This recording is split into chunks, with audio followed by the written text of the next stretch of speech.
করো। হ্যাঁ, আমার আমার হৃদয়ের প্রতিটি কাপড় কি বলে জানো? কি বলবে? তুমি আমার ভালোবাসা,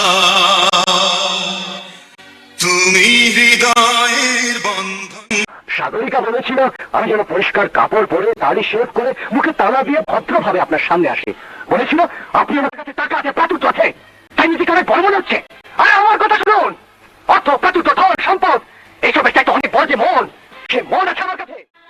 রাজু তুমি কি করলে? রাজু, তোমার বাবা কোনোদিন আমাকে তোমার স্বামী হিসাবে মেনে নেবে না। চলো সাগরিকা, এক্ষুনি তুমি আমার সঙ্গে যাবে। না, কেন?